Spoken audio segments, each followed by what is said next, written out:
Hi all. இந்த vlogல என்ன பார்க்கலாம் அப்படின்னா, என்னோட கஸ்டமர் வந்து என்கிட்ட ஜுவல் வாங்கியிருந்தாங்க 2 ஜுவல். அதோட வீடியோ தான் நம்ம இப்போ பார்க்கலாம். செம சூப்பரான கலெக்ஷன். இது எல்லாமே இப்போ ட்ரெண்டிங்காக போயிட்டுருக்கு. ஒரு நெக்லஸும் ஒரு ஹாரமும் வாங்கியிருந்தாங்க. பாருங்கள் எவ்வளோ சூப்பராக இருக்குதுன்னு சொல்லிட்டு. ஏதாவது வந்து டேமேஜ் இருந்தது அப்படின்னா கூட நம்ம வந்து மாற்றிக்கலாம். 360 degree parcel opening video compulsory. இங்கே பாருங்கள், இவங்க என்னோட ரெகுலர் கஸ்டமர் தான். செம சூப்பராக இருக்குதுன்னு சொல்லியிருக்காங்க. ஸ்டெட்டுமே வந்து செம சூப்பராக இருக்குது அப்படின்னு வந்து சொல்லியிருந்தாங்க. அவங்க எக்ஸ்பெக்ட் பண்ண மாதிரியே சூப்பராக வந்திருக்கு அப்படின்னு சொன்னாங்க. அது இது பாருங்கள் ஆரம்பம். இப்போ எடுக்க போது பார்த்திங்கன்னா ஒரு நெக்லஸ். அதுக்கு வந்து பேக் செயின் வேணும்னாலுமே நாங்கள் பேக் செயின் தருவோம். ரோப் செயின்னாலுமே ஓகே தான். பேக் செயின்னா கொஞ்சம் நீங்கள் ஒரு 20 ருபீஸ் எக்ஸ்ட்ரா பே பண்ணுற மாதிரி இருக்கும். செம சூப்பரான கலெக்ஷன்.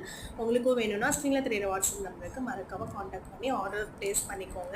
என்னோட சேனலையும் மறக்காமல் ஃபாலோ பண்ணுங்கள், சப்ஸ்கிரைப் பண்ணுங்கள், பெல் ஐக்கானையும் கிளிக் பண்ணுங்கள். அப்போ தான் நான் போகிற எல்லா வீடியோஸுமே உங்களுக்கு ஒரு நோட்டிஃபிகேஷனாகவும் இருக்கும், ஒரு மோட்டிவேஷனாகவும் இருக்கும். பாய். இன்னொரு vlogல பார்க்கலாம்.